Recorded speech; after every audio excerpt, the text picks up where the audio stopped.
vamos a hablar un poco y vamos a tener de nuevo una charla de neuroteología para que podamos mirar cómo funciona el cerebro humano aplicado a la palabra de Dios y podamos conocer un poco más lo que el Señor tiene o quiere para nosotros. Entonces vamos a ver en Romanos 12, en el versículo 2, y le leo de la Nueva Traducción Viviente, y dice: no imiten las conductas ni las costumbres de este mundo.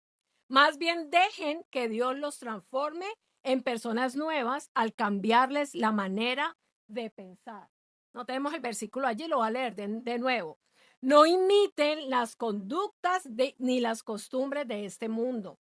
Más bien dejen que Dios los transforme en personas nuevas al cambiarles la manera de pensar. Me parece espectacular ese versículo bíblico. Es impresionante porque la voluntad de Dios y lo que Dios quiere hacer contigo y conmigo cuando nosotros venimos a conocerlo es transformar ¿qué? Nuestra manera de pensar. Y algo que yo estaba meditando esta mañana es que ¿cuántos saben que Dios no hace acepción de personas? ¿Cuántos saben que Dios a todos nos ama por igual? Dios no tiene favoritos. ¿Cuántos saben que a todos, y puedo decir, los seres humanos tienen talentos, tienen habilidades? Los seres humanos son maravillosos. Fuimos creados a imagen y semejanza de Dios, ¿sí o no? Y podemos mirar dentro de la Biblia y aún en nuestra experiencia como iglesia, que tú puedes ver a las personas, ¿verdad? En su belleza, que tú puedes ver que las personas tienen capacidades, pero ¿qué es lo que hace que algunos, de cierta manera, cumplan esos propósitos, sobresalgan, sean más excelentes que otros? ¿Qué será lo que hace la diferencia? Y hace 8 días que hablamos de los secretos de Adulán, descubrimos varias cosas, pero algo que yo quiero empezar para que profundicemos en la palabra hoy es darnos cuenta que nuestra actitud determina nuestro futuro. Las decisiones que tomamos, la mentalidad que tengamos, el dejarnos transformar por Dios, definitivamente mi actitud, la forma como tú enfrentas tu vida, va a determinar el destino y el futuro tuyo con los propósitos de Dios en tu vida. Entonces, vamos a irnos a esta parte de la neurociencia y vamos a estudiar la mentalidad élite. Esa palabra es bien de moda, ¿no? O sea, ¿has escuchado esa palabra élite? Y a algunos le choca. Ay, no, se creen de mejor familia. No, pero es que dentro de la Biblia habrían personajes élite y hay personas que son extraordinarias, ¿verdad? Y el domingo pasado entendimos cómo Dios transformó a 400 personas amargadas, a personas que estaban con una alta carga psicológica de estrés y desesperación en un ejército de 37 valientes. Esos eran los oficiales. La Biblia lo dice en 2 Samuel 23:38. Y ese versículo termina con la lista de los nombres de los valientes y dice que eran por todos 37. Pero la Biblia no se detiene allí. Dentro de esos 37 hombres extraordinarios había un podio. Había un equipo élite de 3 personas que operaban a un nivel que los 34 valientes no lograban alcanzar. De los 37, habían 3 que sobresalían. ¿Y por qué? En la neurociencia del alto rendimiento, la diferencia entre alguien que es bueno y alguien que es extraordinario no es el talento. Talento está sobrevalorado. Yo por ahí tengo un clip que hace como un año hablando de que el talento es un alucinógeno. No era el talento, es algo que se conoce neurológico, que es la mielinización de sus circuitos neuronales. Mientras los 34 valientes defendían, cuando el enemigo atacaba, los 3 vivían en un estado de enfoque e iniciativa constante. Su fe ejecutiva, hablando de la corteza prefrontal, no reaccionaba al entorno, gobernaba el entorno. Y te cuento, iglesia, que la ciencia ha descubierto un proceso llamado mielinización, que es cuando el cerebro le pone un aislante de alta velocidad a tus circuitos mentales. Cada vez que repites un hábito, y esto es biología, es cubierto por un compuesto que es grasa y proteína. ¿Sabes por qué a muchos les cuesta tanto orar, diezmar, invitar personas o servir con constancia? Porque tienen esos circuitos pelados, sin mielina. Como lo haces de vez en cuando o como lo hacemos cada 3 meses? Tu cerebro tiene que arrastrar la información a 3 kilómetros por hora. Le cuesta un esfuerzo biológico sobrehumano y se cansa rápido, porque eso es lento, el proceso de la información en ese cerebro. Los 3 de David que sobresalieron, que ese es uno de los secretos de la élite, hablando de biología, yo podría decir que ellos mielinizaron su fe en el lodo de la cueva, repitieron tanto la adoración, la lealtad, que cuando llegó el enemigo, sus cerebros no tuvieron que pensar qué hacer. Reaccionaron a 300 kilómetros por hora en modo automático. Así que si tú y yo queremos ser esos líderes o esos cristianos que no son del promedio, tienes que dejar de ser intermitente y empezar a repetir el hábito de la palabra de Dios hasta que tu cerebro construya una autopista de alta velocidad en tu espíritu. Interesante, ¿no? Interesante. Ahora te quiero explicar cómo se produce la mielinización y ese es el secreto del alto rendimiento. La mielina no crece de forma mágica. Se genera a través de la práctica deliberada, la repetición y la atención enfocada. Cada vez que repites un pensamiento, una oración, una acción, unas células que son llamadas oligodendrocitos detectan esa actividad eléctrica y van a colocar una capa extra de mielina sobre ese circuito específico. Mientras más repites, más grueso se hace el cable y más automático se vuelve el hábito. Las personas de rendimiento promedio, sus circuitos son delgados y lentos porque saltan de una emoción a la otra.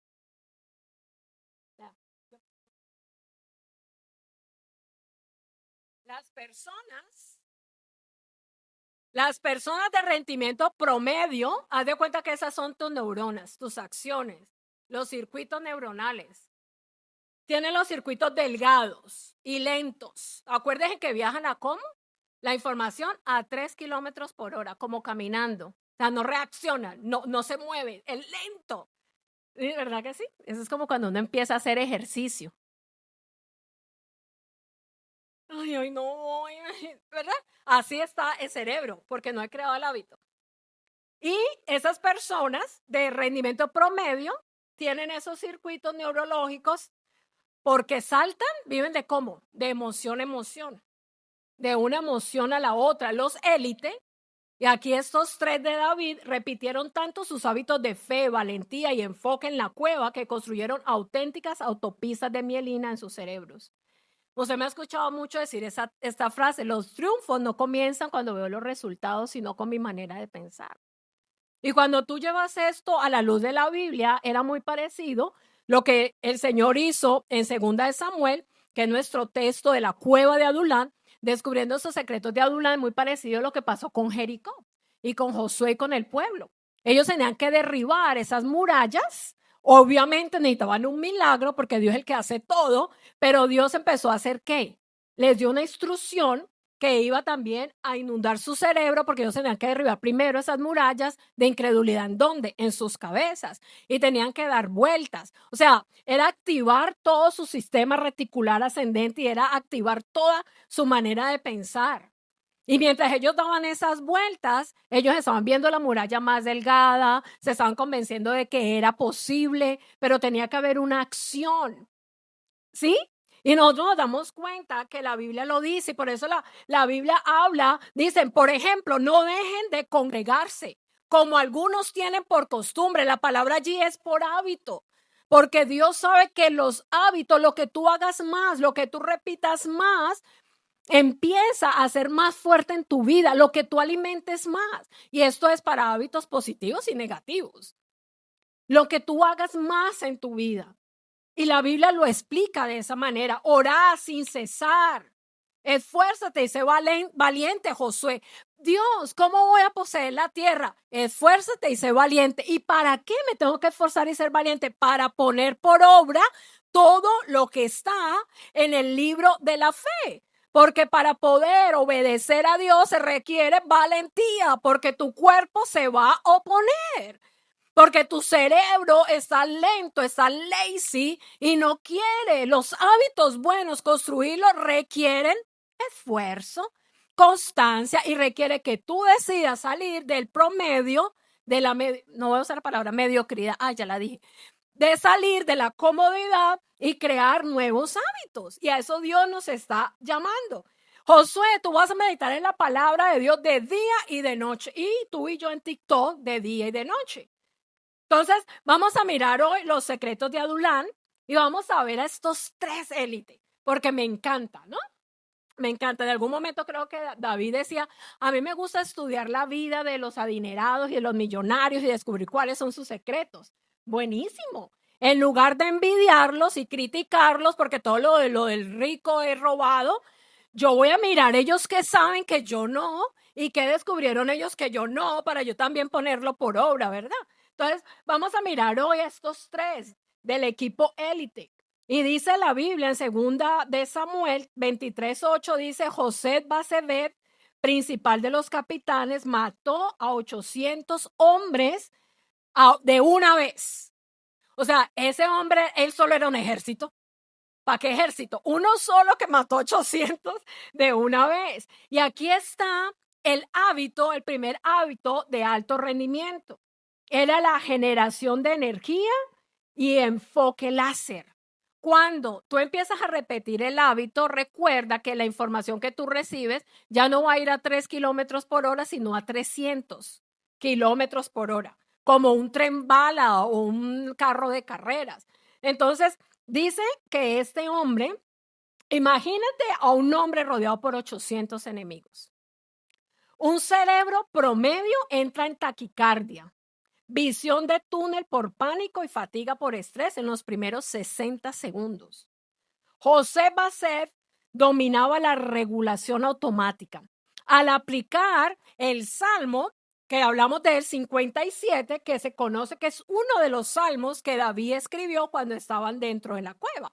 Entonces nosotros podemos asumir que él escuchar, pronto está mi corazón está dispuesto a ti, Señor, lograba que su cerebro secretara dopamina, o sea, y acetilcolina, que son los neurotransmisores del enfoque absoluto, en lugar de solo cortisol, o sea, estrés.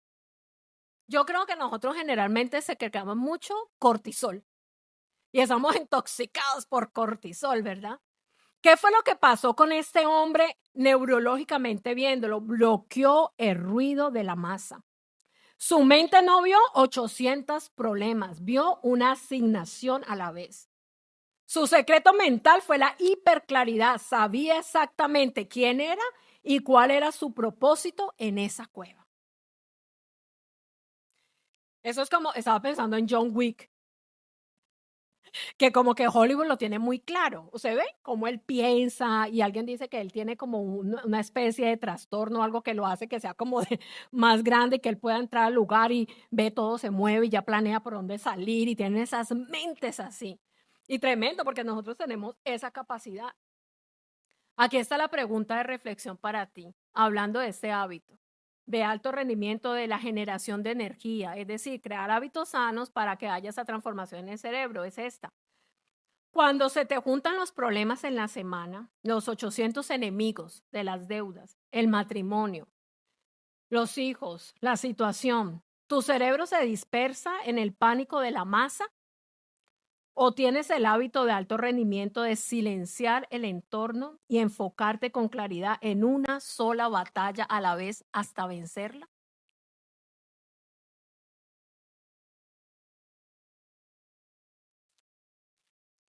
¿Cuál es el secreto mental profundo? La neurociencia demuestra que cuando un ser vivo experimenta traumas repetidos o ambientes hostiles de los cuales no puede escapar, como el sistema opresor que ellos vivían con Saúl, el cerebro desarrolla un estado llamado indefensión aprendida.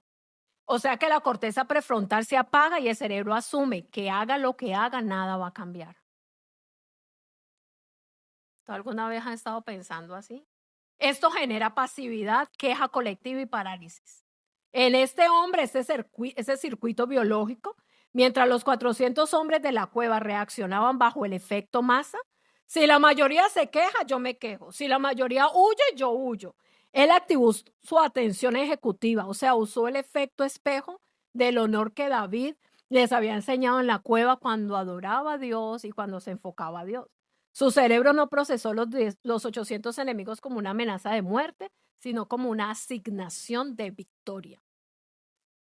Porque es muy diferente como tú entras a la batalla. Los triunfos no comienzan cuando vemos los resultados, sino con nuestra manera de pensar. Muchas veces tú estás al pie de la batalla, ya la perdiste. Porque tú estás pensando que no vas a poder, ya la perdiste. Acuérdate que tu cerebro fue creado para protegerte. Eso es bastante importante, interesante, ¿verdad? Vamos a mirar este líder en la iglesia. Un cristiano, es un hermano, está aquí. Y vamos a mirar en la práctica, ¿no? ¿Verdad? Yo soy desesperada con la práctica. Lo práctico para la iglesia. El líder masa es el miembro que dice que quiere ayudar, pero en cuanto escucha que alguien critica algo en la iglesia o ve que la situación económica se aprieta o se une al chisme o adopta una postura pasiva. Su cerebro está domesticado por la indefensión de su pasado. Ese es el líder, José Basset. Es el creyente que, aunque nadie más en su familia sirva, aunque sus compañeros de iglesia se desanimen o la cultura a su alrededor esté fría, se levanta solo a invitar personas, a interceder. No necesita que la masa lo apoye para saber que Dios está con él.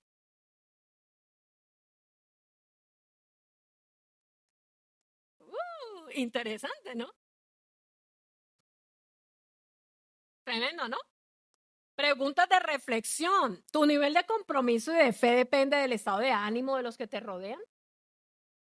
¿O tienes una identidad tan firme que eres capaz de sostener el altar aunque te quedes completamente solo?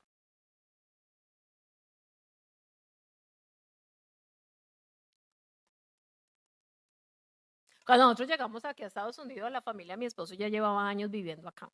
Y algo que nosotros hablamos era amor.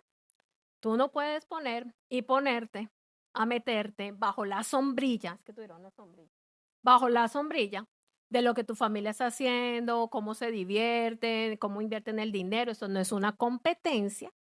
Nosotros hemos venido con una visión, con un propósito y nos podemos ir al mall todos los fines de semana, estar con ellos en todas las fiestas, hacer, no, porque para donde va Vicente va la gente, enfoque, enfoque, enfoque. ¿No?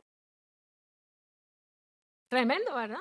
Interesante. Mira cómo la neurobiología y la teología se encuentran en algo tan sencillo. Ahora miremos el segundo. Este era Eleazar. El hábito de la productividad, pero sostenida, y esto tiene que ver con el cambio en su manera en que el cerebro procesaba el dolor. Y dice la Biblia, y se levantó, hirió a los filisteos hasta que su mano se cansó y quedó pegada su mano a la espada, y el pueblo volvió tras él solo para recoger el botín. Eso pasa. Otro va a pelea, pero para todos hay. Eso es bíblico. Eso está en 2 Samuel 23. Los atletas olímpicos y las personas de alto rendimiento entrenan su cerebro para reclasificar las señales de dolor físico o fatiga emocional. Cuando la insulina cerebral les dice detente, ellos hackean su mente a través de un propósito superior. Eso es como algo que va relacionado como la sumersión en hielo, ¿verdad? Que creo que Andrea lo ha hecho alguna vez y que se ha sumergido en hielo. Eso es algo que tu mente, porque es como un shock, ¿no? Para sacarla de ese estado, dice que resetea el cerebro. Y mira que este hombre, mira qué fue lo que pasó, si le estamos viendo así. Es como hackear la mente a través de un propósito superior. Eleazar no era un robot, su mano se cansó, o sea, tuvo una fatiga biológica real, pero él llevó la neuroplasticidad al límite, fundió su biología con su herramienta, logró que la espada fuera una extensión de su propio cuerpo. Mientras el pueblo huía por fatiga, su hábito de ir más allá del cansancio hizo que la masa regresar a solo a recoger el botín. La élite trabaja cuando los demás descansan o huyen. Son hábito. Por favor, es que las cosas no te las regalan en la vida. Yo vuelvo y digo, uno critica, a veces quiere tenerlo los demás, pero no está dispuesto a hacer lo que ellos hicieron. Pregunta de reflexión. ¿Eres un líder que suelta la espada del servicio en la iglesia, en tu casa, en tu hogar, cuando aparece la primera ampolla de la fatiga emocional? ¿O tienes el hábito de élite de seguir golpeando al enemigo hasta que tu carácter quede fundido con la promesa de Dios?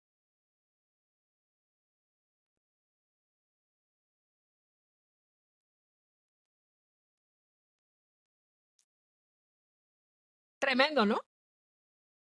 En la situación de esfuerzo extremo, tu cerebro para protegerte dispara la señal de fatiga mucho antes de que tus músculos colapsen realmente.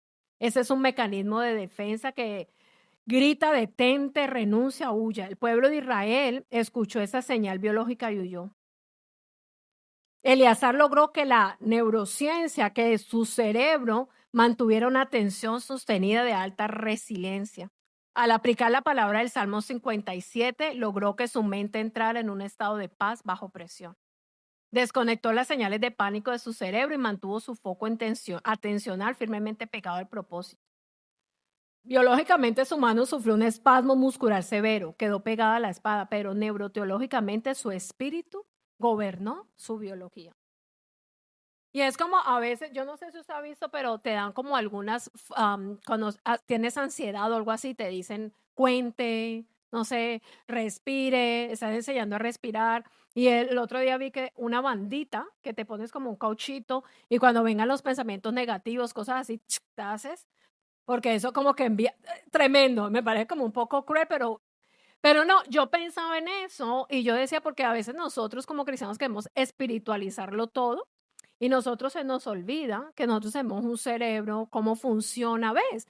Y se me hace tan importante entender esto, porque de verdad que pensamos que usar la espada de la palabra de Dios es solamente para la iglesia, para ciertos momentos. Pero cuando vienen los momentos de pánico, de estrés, de cómo los estamos manejando. O sea, en realidad, ¿de qué es lo que está llena nuestra mente? ¿De cortisol o de las promesas de la palabra de Dios, verdad? Vamos a ver el ejemplo práctico. El líder de Eleazar en la iglesia actual, este podría ser el líder fatiga. Es la persona que empieza un proyecto con mucha emoción, emite dopamina al inicio, pero a los 3 meses, cuando la gente no llega, cuando las visitas no regresan o cuando surgen roces en el equipo, sufre fatiga emocional. Su mente le grita, ya trabajaste mucho, nadie te lo agradecerá, renuncia y suelta la espada del servicio. Y está el líder, Eleazar, ese servidor, el maestro de escuela dominical o la persona del equipo de bienvenida que lleva años sirviendo con la misma excelencia. Ha llorado, ha tenido semanas difíciles en su trabajo secular, su cuerpo está cansado, pero el domingo llega con una sonrisa a abrir la puerta de la iglesia. Su mano está calambrada a la promesa. Su fidelidad no depende de sus niveles de energía, sino de su pacto con el rey. Interesante, ¿no? Interesante, visto de esa manera, ¿no? ¿Les parece? ¿Cuánto les parece muy interesante? Mirarlo así, ¿verdad? Muy interesante. Mucho que pensar, ¿no? Me lo he pasado como pensando, para mí, ¿no? Y miren este, el tercero. ¿Quieren conocer el tercer del equipo élite? ¿Cuáles las características, los hábitos que ellos habían desarrollado y cómo habían recableado tanto su manera de pensar? Mire, este es Sama. Y ese es el hábito de la valentía audaz y de la recontextualización, es decir, ver las cosas desde la perspectiva de Dios, colocar las cosas en contexto. Generalmente cuando no está en muchas situaciones de emoción o de estrés, uno empieza a tener pensamientos subjetivos, ¿cierto? ¿Cómo me siento? Es que siempre va a salir, es que no se va a poder. Y empezamos con todo eso, ¿verdad? Pero la Biblia es que objetiva.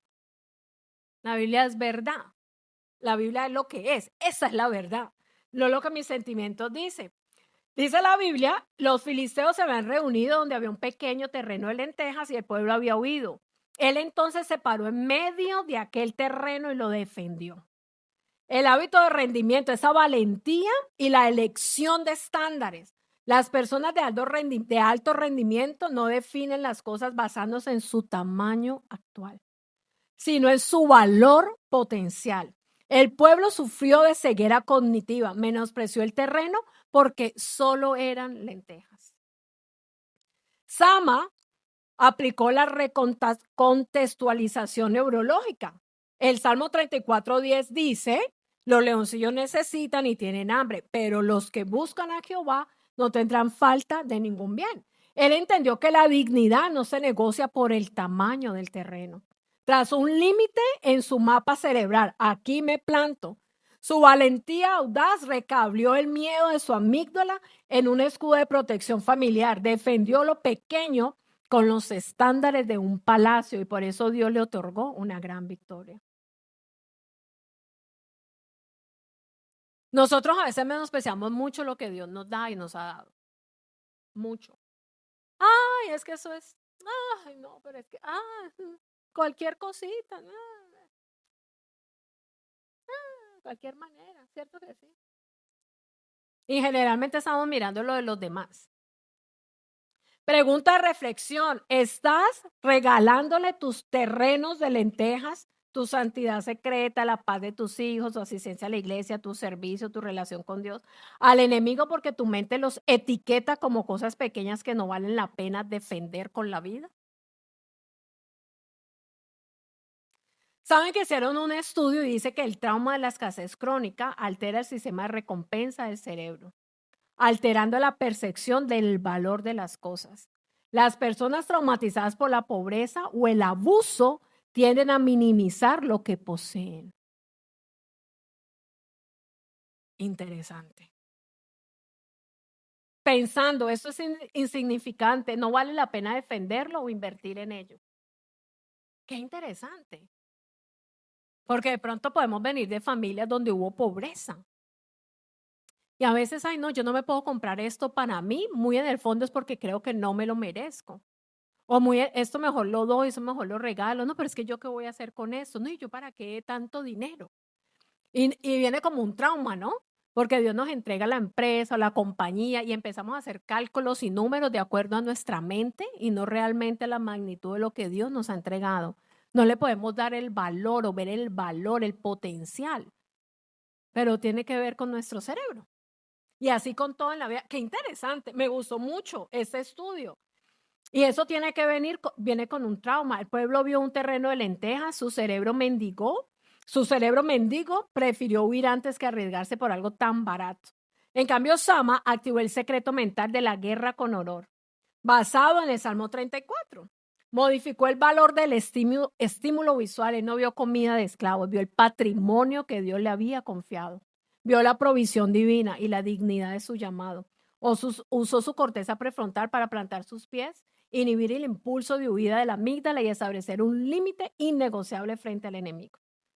¿Quieren que veamos cómo se ven los cristianos o los líderes Sama en la iglesia actual? ¿Sí? ¿Sí les interesa? Lo veo muy serio. Este sería el líder escasez, o sea, con mentalidad de escasez.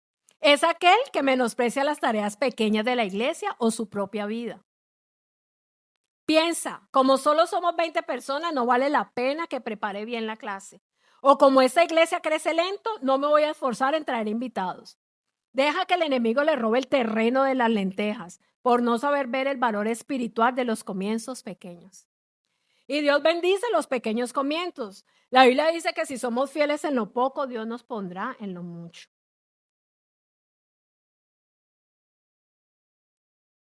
Me parece bastante interesante que cuando David fue a llevarle la comida a los hermanos, ellos eran parte del ejército.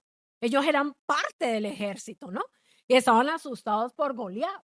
Y cuando él fue, que ni siquiera fue idea de él, a llevar la comida, los hermanos le dijeron, ¿con quién dejaste las pocas ovejas que tienes? Que ni son tuyas, son de nuestro padre. Y a veces nosotros nos menospreciamos o menospreciamos a las personas. Y menospreciamos la casita, mi carrito, detrás de una falsa humildad. Pero bueno, pero mire, qué impresionante. Y mire, el líder Sama con la mentalidad de élite. ¿verdad? Es el que trata a un grupo de 3 personas en la sala de su casa con el mismo respeto, unción y excelencia con el que le predicaría a un estadio. Sabe que las lentejas de hoy son el sustento del ejército del mañana. Defiende con celo santo la armonía de su equipo, la pureza de sus pensamientos y la visión de la casa, bloqueando cualquier intento de división del enemigo. Los otros 34 valientes eran buenos, pero los 3 tenían hábitos mentales diferentes.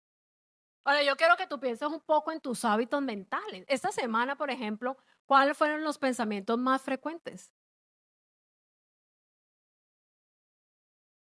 ¿Sobre qué es lo que más piensas? ¿Sobre qué? Y después de esos pensamientos, si tú los filtras, ¿cuántos tienen su verdad en la palabra de Dios? Interesante, ¿verdad? Una buena pregunta.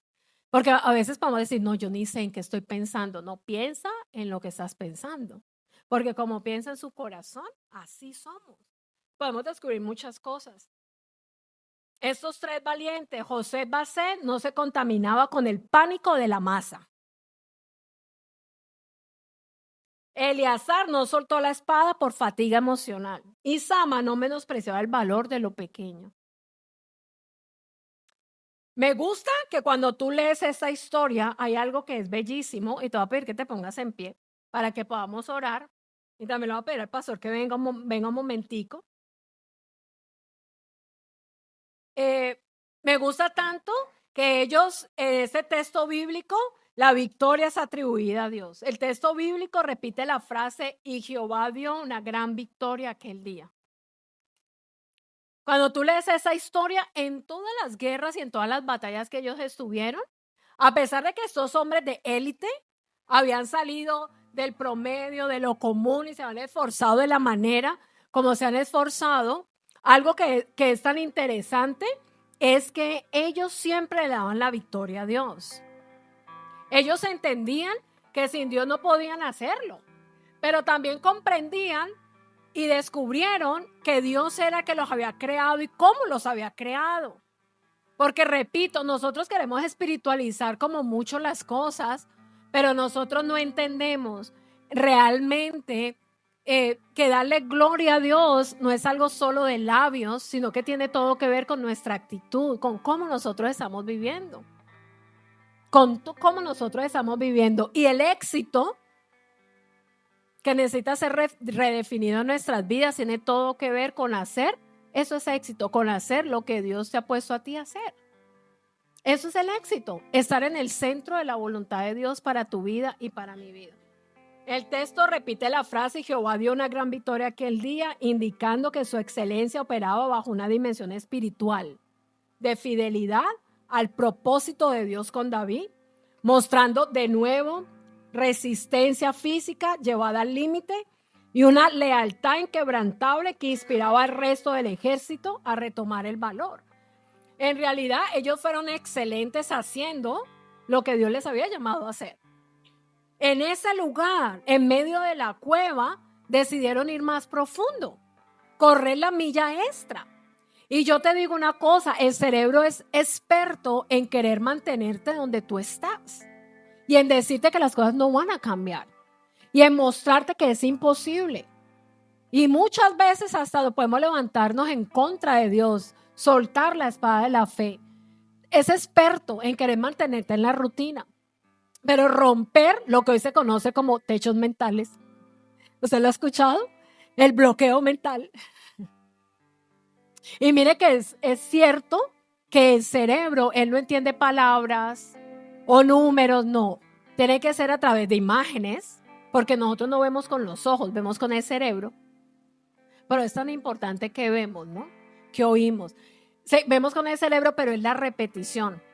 Y eso es cierto.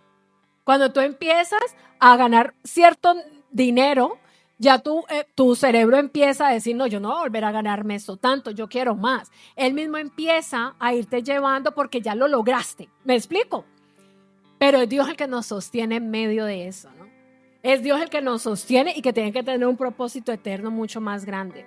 ¿Qué te parece si oramos en esta mañana? Vamos a cerrar nuestros ojos y le vamos a dar gracias de nuevo a Dios por su palabra.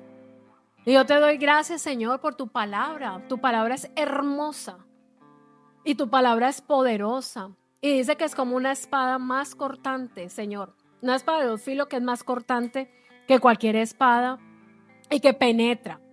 Penetra la mente, penetra el corazón, penetra el alma, penetra lo profundo. Donde están los traumas, donde están los recuerdos, donde están los hábitos insanos, donde están todas esas cosas que solamente tú conoces en nuestra vida. Y son muchas maneras de pensar que sí nos han mantenido jalando para abajo. En la culpa, en la vergüenza, en la incredulidad, en el no puedo, en el no soy capaz, en el de esto no ha cambiado, no va a cambiar, en no pasa nada. ¿Qué sabe tantas cosas, Señor?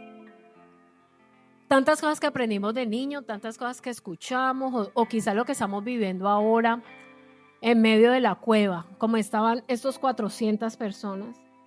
Pero tu palabra nos dice que tú eres un Dios así. Eres un Dios tan grande que no conoce la derrota y que nos has compartido tu naturaleza divina. Aún el mismo Jesús le dijo a sus discípulos, esto que yo he hecho, mayores cosas ustedes harán en mi nombre. Ayúdanos, amado Dios, a ser transformados. Que esta palabra de Romanos 12:2, de dejarnos que tú nos cambies la manera de pensar y nos transformes en esas personas nuevas, sea algo que permitimos todos los días de nuestra vida. Hoy yo te pido que tú traigas a nuestra mente esos hábitos y muchos de ellos los conocemos. Tantos hábitos que tenemos que nos están alejando de realmente tener acciones y actitudes sanas que nos van a llevar a hacer todo lo que tú soñaste para nosotros. Hoy te pedimos tu ayuda, Señor, y que sea tu Espíritu Santo en cada persona, porque tú nos has llamado a vivir por encima de las circunstancias, porque tú nos has llamado a confiar en ti aunque la vida duela, porque tú nos has dado palabras y propósitos a cada uno, Señor. Porque nos has dicho que no andamos por vista, sino por fe. Y más el justo por la fe vivirá. Y si no viviere por fe, no agradará a mi alma. Somos una iglesia que quiere agradarte y somos una iglesia que se para firme en el terreno de lentejas. Que es firme, Señor. Una iglesia que puede inspirar a muchos a la fe. Y que podamos ser iglesia de fe serás llamada porque le has creído a tu Señor. Y has perseverado y Él se glorifica en aquellos que le creen. Hoy gracias te doy por cada hombre, cada mujer, cada matrimonio y cada familia, Señor. Porque aquel que empezó la buena obra dice que es fiel para completarla. Y aquel que empezó la buena obra en ti, Él la va a cumplir. Solo que tu corazón sea un corazón humilde, que todos los días se humille delante de Él y se deje transformar. Hoy escogemos tus caminos, Padre, y te damos gracias por estos secretos de Adulán. Yo te pido que esta palabra haga eco en nuestros corazones, que no solamente la escuchemos acá, sino que podamos meditar en ella, pedirte que nos lleves más profundo y poner por obra con valentía, Señor, las cosas que tú nos estás llevando a que cambiemos en nuestra vida secreta. En el nombre de Cristo Jesús. Amén.